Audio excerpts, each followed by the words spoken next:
ইয়াৰ এটা খবৰ আহিছে আনকি কোনোবা ৰাজনৈতিক দলত যোগদান কৰাৰো খবৰ আহিছে কি কৈছে তেওঁলোকে স্পষ্টীকৰণ কি দিছে কোনে ভাবুকি দিছে তেওঁলোকক গোটেইখিনি বৰ্ণনা আমি আগবঢ়াম লগতে গুণগুণ চেতিয়াৰ পৰিয়ালৰ লোকে এক্সক্লুসিভলি আমাৰ আগত কিছু ভাষ্য আগবঢ়াইছে সেইখিনিও আমি আপোনালোকক শুনাম নমস্কাৰ স্বাগতম নিউজ 18 অসম নৰ্থ ইষ্টৰ ইয়া হৈছে পোনপটীয়া সম্প্ৰচাৰ ষ্টুডিঅ'ত মই প্ৰাঞ্জল লখিমপুৰৰ এই গুণগুণৰ পৰিয়ালটো আৰু এই পৰিয়ালটোৱে এনেধৰণে এক্সকেভেটৰৰ সহায়ত যেতিয়া কঠিয়াত এই এক্সকেভেটৰবোৰ চলাই কঠিয়া গোটেই বিনষ্ট কৰি পেলাইছিল অনিষ্ট সাধন কৰিছিল এই কঠিয়াৰ তাৰ পাছত বহুকেইটা প্ৰশ্ন উত্থাপন হ'ল গুণগুণে এটা ফেচবুক লাইভত আহি পেলাই নিজৰ মনৰ ক্ষোভ প্ৰকাশ কৰিছিল তাৰ পাছতে ৰাজ্যজুৰি প্ৰতিক্ৰিয়া হ'ল ইয়াকে লৈ বিভিন্নজনে বিভিন্ন কথা ক'লে একাংশই ক'লে যে ভাইৰেল হ'বলৈ এইবোৰ কাম কৰিছে আন একাংশই ক'লে যে কোনোবা ৰাজনৈতিক দলৰ পৃষ্ঠপোষকতাত এইবোৰ কাম কৰিছে কিন্তু সঁচাকৈ এওঁলোকে ৰাজনৈতিক দলৰ পৃষ্ঠপোষকতাত কাম কৰিছে নেকি এতিয়া যিটো শেহতীয়াকৈ ভাবুকি আহিছে কাৰ ভাবুকি আহিছে আৰু কোনে ভাবুকি দিছে স্বাভাৱিকতে কঠিয়াক লৈ ৰাজনীতি হ'ব নালাগে বুলি এতিয়া গুণগুণৰ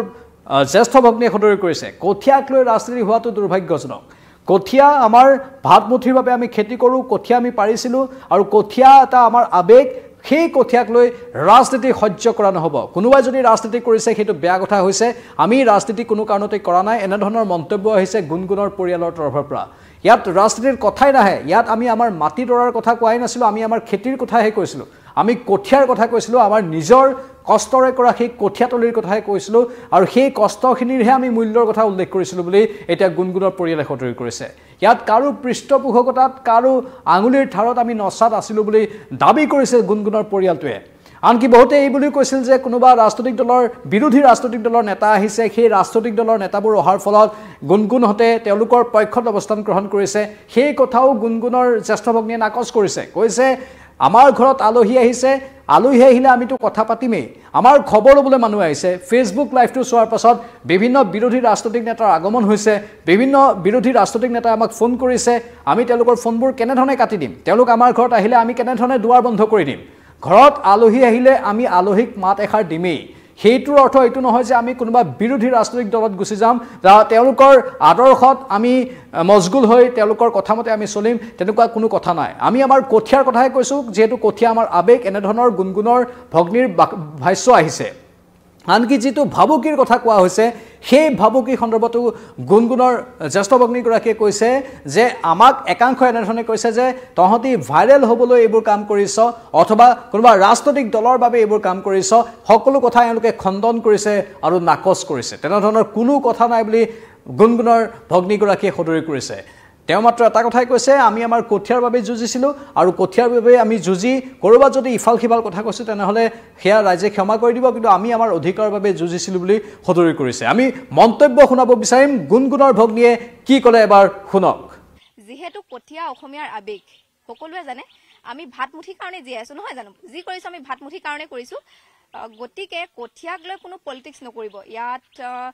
কোনো আপোনাৰ বিজেপি কংগ্ৰেছ কৰি নাথাকিব এতিয়া ঘৰলৈ আলহী আহিলে আমিতো ভালকৈ মাতিব লাগিব ন শুশ্ৰূষা কৰিব লাগিব যিহেতু আলহীক ভগৱান ৰূপে চোৱা যায় হয়নে আমি এনেকুৱা মানুহ নহয় যি নেকি ঘৰলৈ আলহী আহিব আমি ভিতৰত সোমাই নাই বুলি কৈ পঠিয়াই দিম আমাৰ অসমত এনেকুৱা উদাহৰণ আছে পলিটিক্সৰ ক্ষেত্ৰত যদি মই ক'বলৈ যাওঁ এনেকুৱা কিছুমান নেতা আছে যি নেকি ভিতৰত থাকি আমি যদি সেই নেতাবোৰৰ ওচৰলৈ যাওঁ কিবা এটা সহায় বিচাৰি বা কিবা এটা কথা পাতিবৰ কাৰণে তেতিয়া নাই বুলি কৈ পঠিয়াই দিয়ে হয়নে আমি তেনেকুৱা মানুহ নহয়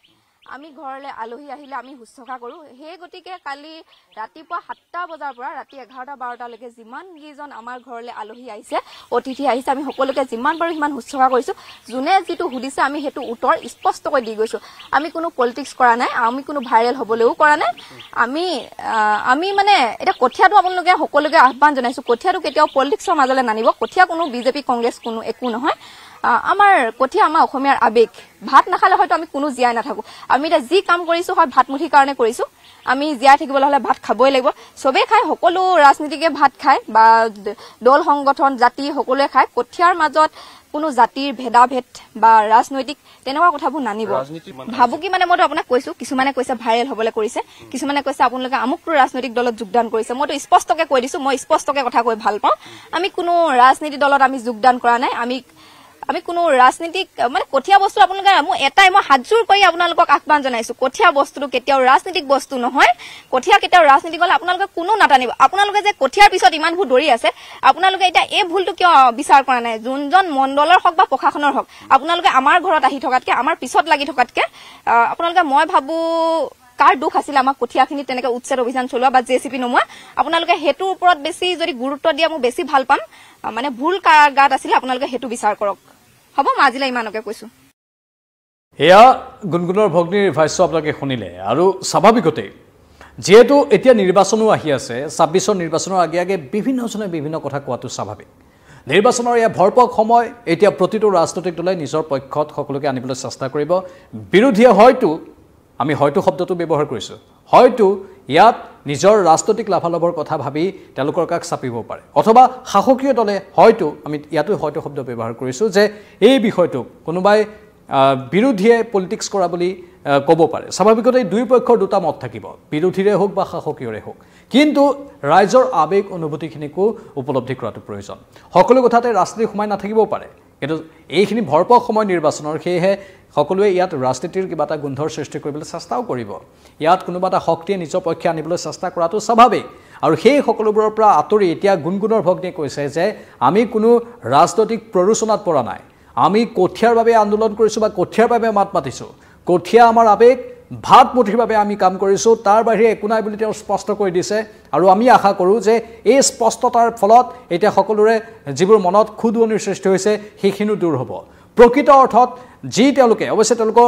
তেওঁলোকক লৈ একাংশই এই বুলিও কৈছে অভিযোগ উত্থাপন কৰিছে যে 3 দিনৰ পৰ্যাপ্ত সময় দিয়া হৈছিল তাৰ পাছতো এনেধৰণৰ নাটক কিয় এনেধৰণৰ প্ৰশ্ন একাংশ উত্থাপন কৰিছে স্বাভাৱিকতে সেই প্ৰশ্নবোৰৰ উত্তৰ তেওঁলোকে দিব লাগিব যিহেতু 3 দিনৰ এটা সময় প্ৰশাসনৰ তৰফৰ পৰা পাইছিল সেই 3 দিনৰ নিৰ্দিষ্ট সময়টোত তেওঁলোকে সকলো কাম সমাধা কৰিব নোৱাৰিলে নেকি তাৰ উত্তৰ অৱশ্যে তেওঁলোকে এনেধৰণে দিছিল যে তেওঁলোকৰ আইতাক ঢুকাইছিল ঘৰুৱা কিছু নীতি নিয়ম আছিল সেই নীতি নিয়মৰ বাবে কিছু পলম হ'ল যদি আইতাক ঢুকোৱা কথাটো সত্য স্বাভাৱিকতে সত্য হ'ব কাৰণ তেওঁলোকে যেটো কৈছে আৰু আইতাক ঢুকোৱাৰ পাছত প্ৰশাসনে আৰু এদিন বা দুদিন তেওঁলোকক হয়তো দিব পাৰিলেহেঁতেন সেই কথাবোৰ ইয়াত আহিবই প্ৰশাসনে এই বিষয়বোৰ চোৱা নাছিল নেকি কালি এটা আমি সম্প্ৰচাৰ কৰিছিলোঁ তাত সেইখিনি কথা উল্লেখ কৰিছিলোঁ আৰু গুণগুণৰ পৰিয়ালে সেইখিনি কথাই উল্লেখ কৰিছে যে আমাৰ ঘৰত আইতা এগৰাকী ঢুকালে আইতা ঢুকাৰ ফলত আমাৰ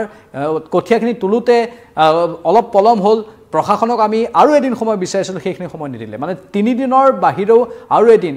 অৰ্থাৎ 4 দিন সময় তেওঁলোকে হাতত পালে গোটেইখিনি কাম সমাধা হৈ গ'লহেঁতেন এদিনতে সকলোখিনি তেওঁলোকে সমাধা কৰি দিব পাৰিলেহেঁতেন ইয়াত তেওঁলোকে নাটক কৰা নাই বুলি উল্লেখ কৰিছে কিন্তু একাংশই তেওঁলোকৰ এই সমগ্ৰ প্ৰক্ৰিয়াটোক নাটক বুলি অভিহিত কৰিছে আৰু যাৰ ফলত এতিয়া গোটেই ৰাজ্যজুৰি প্ৰতিক্ৰিয়াৰ সৃষ্টি হৈছে মুঠতে প্ৰতিদিনে এতিয়া ৰাজ্যত এটা ইছ্যুৰ সৃষ্টি হ'ব যিকোনো ঘটনা পৰিঘটনাই যিকোনো ইছ্যুলৈ ৰূপান্তৰিত হ'ব পাৰে সেয়েহে প্ৰতিগৰাকী লোকে বিবেকৰো আশ্ৰয় লোৱাটো দৰকাৰ আৰু এওঁলোকৰ পৰা প্ৰতিটো তথ্য সত্যৰ ওপৰত উদ্ঘাটন কৰিবলৈ আমাৰ সাংবাদিকেও চেষ্টা কৰি আছে আন লোকৰ সৈতেও আমাৰ সাংবাদিকে কথা পাতিব বিভিন্ন ৰাজনৈতিক নেতাৰ ভাষ্য আমাৰ সাংবাদিকে ইতিমধ্যে গ্ৰহণ কৰি আছে এই সকলোবোৰ প্ৰতিটো কথাৰে যথেষ্ট তাৎপৰ্য আছে সেয়েহে আমি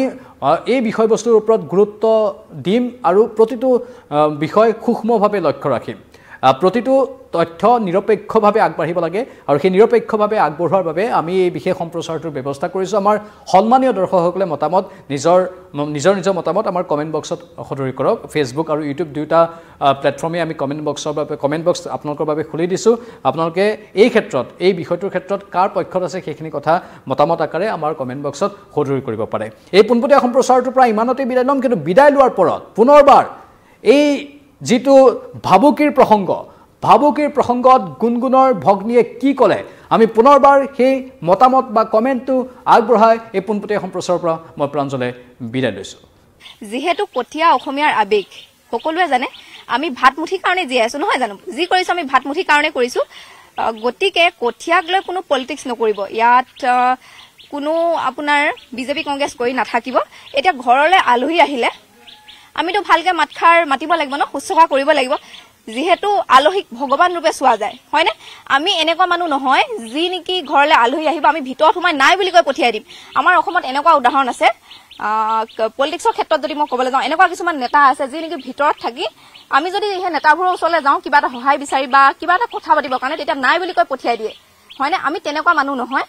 আমি ঘৰলৈ আলহী আহিলে আমি শুশ্ৰূষা কৰোঁ সেই গতিকে কালি ৰাতিপুৱা 7টা বজাৰ পৰা ৰাতি 11-12টালৈকে যিমান কেইজন আমাৰ ঘৰলৈ আলহী আহিছে অতিথি আহিছে আমি সকলোকে যিমান পাৰো সিমান শুশ্ৰূষা কৰিছোঁ যোনে যিটো সুধিছে আমি সেইটো উত্তৰ স্পষ্টকৈ দি গৈছোঁ আমি কোনো পলিটিক্স কৰা নাই আমি কোনো ভাইৰেল হ'বলৈও কৰা নাই আমি মানে এটা কঠিয়াটো আপোনালোকে সকলোকে আহ্বান জনাইছোঁ কঠিয়াটো কেতিয়াও পলিটিক্সৰ মাজলৈ নানিব কঠিয়া কোনো বিজেপি কংগ্ৰেছ কোনো একো নহয় আমাৰ কঠিয়া আমাৰ অসমীয়াৰ আবেগ ভাত নাখালে হয়তো আমি কোনো জীয়াই নাথাকো আমি এটা যি কাম কৰিছো হয় ভাতমুঠিৰ কাৰণে কৰিছো আমি জীয়াই থাকিবলৈ হলে ভাত খাবই লাগিব সবে খায় সকলো ৰাজনীতিকে ভাত খায় বা দল সংগঠন জাতি সকলোৱে খায় কঠিয়াৰ মাজত কোনো জাতিৰ ভেদাভেদ বা ৰাজনৈতিক তেনেকুৱা কথাবোৰ নানিব ভাবুকি মানে মইতো আপোনাক কৈছো কিছুমানে কৈছে ভাইৰেল হ'বলৈ কৰিছে কিছুমানে কৈছে আপোনালোকে আমুকটো ৰাজনৈতিক দলত যোগদান কৰিছে মইতো স্পষ্টকৈ কৈ দিছো মই স্পষ্টকৈ কথা কৈ ভাল পাওঁ আমি কোনো ৰাজনীতি দলত আমি যোগদান কৰা নাই আমি কোনো ৰাজনীতিক মানে কঠিয়া বস্তু আপোনালোকে মই এটাই মই হাতজোৰ কৰি আপোনালোকক আহ্বান জনাইছো কঠিয়া বস্তুটো কেতিয়াও ৰাজনীতিক বস্তু নহয় কঠিয়া কেতিয়াও ৰাজনীতি গলে আপোনালোকে কোনো নাটানিব আপোনালোকে যে কঠিয়াৰ পিছত ইমানবোৰ দৌৰি আছে আপোনালোকে এতিয়া এই ভুলটো কিয় বিচাৰ কৰা নাই যোনজন মণ্ডলৰ হওক বা প্ৰশাসনৰ হওক আপোনালোকে আমাৰ ঘৰত আহি থকাতকে আমাৰ পিছত লাগি থকাতকে আপোনালোকে মই ভাবো কাৰ দুখ আছিল আমাক কঠিয়াখিনি তেনেকৈ উচ্ছেদ অভিযান চলোৱা বা জেচিপি নমোৱা আপোনালোকে হেতুৰ ওপৰত বেছি যদি গুৰুত্ব দিয়া মই বেছি ভাল পাম মানে ভুল কাৰ গাত আছিল আপোনালোকে হেতু বিচাৰ কৰক হ'ব মই আজিলৈ ইমানকে কৈছো যিহেতু কঠিয়া অসমীয়াৰ আবেগ সকলোৱে জানে আমি ভাতমুঠিৰ কাৰণে জীয়াই আছো নহয় জানো যি কৰিছো আমি ভাতমুঠিৰ কাৰণে কৰিছো গতিকে কঠিয়াক লৈ কোনো পলিটিক্স নকৰিব ইয়াত কোনো আপোনাৰ বিজেপি কংগ্ৰেছ কৰি নাথাকিব এতিয়া ঘৰলৈ আলহী আহিলে আমিতো ভালকে মাতিব লাগিব ন শুশ্ৰূষা কৰিব লাগিব যিহেতু আলহীক ভগৱান ৰূপে চোৱা যায় হয়নে আমি এনেকুৱা মানুহ নহয় যি নেকি ঘৰলৈ আলহী আহিব আমি ভিতৰত সোমাই নাই বুলি কৈ পঠিয়াই দিম আমাৰ অসমত এনেকুৱা উদাহৰণ আছে পলিটিক্সৰ ক্ষেত্ৰত যদি মই ক'বলৈ যাওঁ এনেকুৱা কিছুমান নেতা আছে যি নেকি ভিতৰত থাকি আমি যদি সেই নেতাবোৰৰ ওচৰলৈ যাওঁ কিবা এটা সহায় বিচাৰি বা কিবা এটা কথা পাতিবৰ কাৰণে তেতিয়া নাই বুলি কৈ পঠিয়াই দিয়ে হয়নে আমি তেনেকুৱা মানুহ নহয় আমি ঘৰলৈ আলহী আহিলে আমি শুশ্ৰূষা কৰোঁ সেই গতিকে কালি ৰাতিপুৱা 7টা বজাৰ পৰা ৰাতি 11-12টালৈকে যিমান কেইজন আমাৰ ঘৰলৈ আলহী আহিছে অতিথি আহিছে আমি সকলোকে যিমান পাৰো সিমান শুশ্ৰূষা কৰিছোঁ যোনে যিটো সুধিছে আমি সেইটো উত্তৰ স্পষ্টকৈ দি গৈছোঁ আমি কোনো পলিটিক্স কৰা নাই আমি কোনো ভাইৰেল হ'বলৈও কৰা নাই আমি মানে এটা কঠিয়াটো আপোনালোকে সকলোকে আহ্বান জনাইছোঁ কঠিয়াটো কেতিয়াও পলিটিক্সৰ মাজলৈ নানিব কঠিয়া কোনো বিজেপি কংগ্ৰেছ কোনো একো নহয় আমাৰ কঠিয়া আমাৰ অসমীয়াৰ আবেগ ভাত নাখালে হয়তো আমি কোনো জীয়াই নাথাকো আমি এটা যি কাম কৰিছো হয় ভাতমুঠিৰ কাৰণে কৰিছো আমি জীয়াই থাকিবলৈ হলে ভাত খাবই লাগিব সবে খায় সকলো ৰাজনীতিকে ভাত খায় বা দল সংগঠন জাতি সকলোৱে খায় কঠিয়াৰ মাজত কোনো জাতিৰ ভেদাভেদ বা ৰাজনৈতিক তেনেকুৱা কথাবোৰ নানিব ভাবুকি মানে মইতো আপোনাক কৈছো কিছুমানে কৈছে ভাইৰেল হ'বলৈ কৰিছে কিছুমানে কৈছে আপোনালোকে আমুকটো ৰাজনৈতিক দলত যোগদান কৰিছে মইতো স্পষ্টকৈ কৈ দিছো মই স্পষ্টকৈ কথা কৈ ভাল পাওঁ আমি কোনো ৰাজনীতি দলত আমি যোগদান কৰা নাই আমি কোনো ৰাজনীতিক মানে কঠিয়া বস্তু আপোনালোকে মই এটাই মই হাতজোৰ কৰি আপোনালোকক আহ্বান জনাইছো কঠিয়া বস্তুটো কেতিয়াও ৰাজনীতিক বস্তু নহয় কঠিয়া কেতিয়াও ৰাজনীতি গলে আপোনালোকে কোনো নাটানিব আপোনালোকে যে কঠিয়াৰ পিছত ইমানবোৰ দৌৰি আছে আপোনালোকে এতিয়া এই ভুলটো কিয় বিচাৰ কৰা নাই যোনজন মণ্ডলৰ হওক বা প্ৰশাসনৰ হওক আপোনালোকে আমাৰ ঘৰত আহি থকাতকে আমাৰ পিছত লাগি থকাতকে আপোনালোকে মই ভাবো কাৰ দুখ আছিল আমাক কঠিয়াখিনি তেনেকৈ উচ্ছেদ অভিযান চলোৱা বা জেচিপি নমোৱা আপোনালোকে হেতুৰ ওপৰত বেছি যদি গুৰুত্ব দিয়া মই বেছি ভাল পাম মানে ভুল কাৰ গাত আছিল আপোনালোকে হেতু বিচাৰ কৰক